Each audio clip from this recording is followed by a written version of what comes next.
పెంచి పోషించి సాధే రాష్ట్రాలు 6-7 రాష్ట్రాలే ఉన్నాయి ఈ దేశంలో. 6-7 రాష్ట్రాలలో మన తెలంగాణ రాష్ట్రం ఒకటి. ఇప్పుడు ఎక్కువ పెరుగుంటది. నేను ఏడాది కింసంగా చెప్తా ఉన్నా, తెలంగాణ నుంచి వివిధ పనుల రూపంలో ఇన్కమ్ ట్యాక్స్ కావచ్చు, సెంట్రల్ ఎక్సైజ్ కావచ్చు, సర్వీస్ ట్యాక్స్ కావచ్చు, వివిధ పనుల రూపంలో కేంద్ర ఖజానాకు సమకూరే మొత్తం 50,000 కోట్ల రూపాయలు మన దగ్గరికి వెళ్ళిపోయే పైసా. మనకు వాపసు వచ్చేది ట్యాక్స్ డివల్యూషన్ రూపంలో కేవలం 24,000 కోట్లు మాత్రమే. అంటే ఎవరికి ఎవరు డబ్బులు ఇచ్చినట్టు? తెలంగాణ దేశానికి ఇస్తున్నదా, లేదు దేశం తెలంగాణకి ఇస్తున్నదా? అమిత్ షా వచ్చి అడ్డం పొడుగు మాట్లాడితే ఇది నిజం కాకపోతే నేను ముఖ్యమంత్రి పదవికి రాజీనామా చేస్తా, నువ్వు అబద్దం మాట్లాడినా కాబట్టి ముక్కు నాలుగు క్షమాపణ చెప్పు నేను చెప్పిన. నోరు మూసుకొని దాటిపోయింది. ఈ విధంగా పచ్చి అబద్దాలు ప్రచారం చేస్తారు.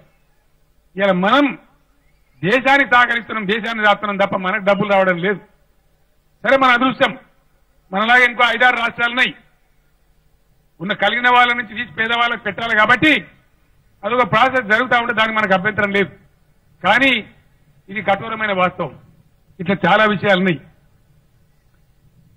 నేను ఒక్కటే మాట మిమ్మల్ని అడుగుతా ఉన్నా, ఈ దేశాన్ని ఇంకెవరో పరిపాలించినట్టు వేరే వాళ్ళు ఎవరు ఎంత గొంతు పిచ్చుకొని మాట్లాడుతున్నాండి.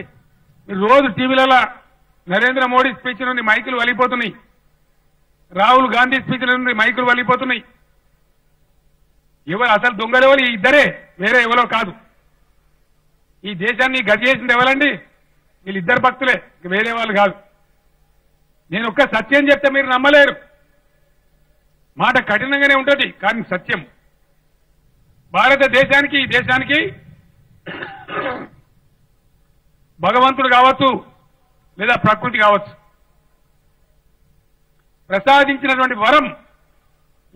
ఈ దేశంలో 70,000 టీఎంసీల నీళ్లు మనకున్నాయి.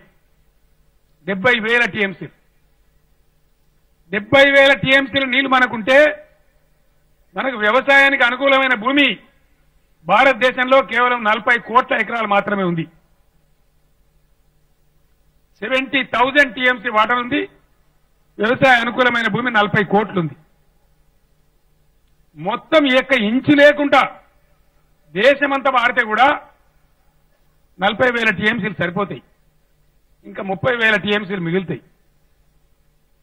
73 సంవత్సరాలు గడిచిపోతే అలా 50 ఏళ్ల పైబడి కాంగ్రెస్ పాలిస్తే 11 ఏళ్ల పైబడి. ఏంటండి, వీడియో నచ్చిందా?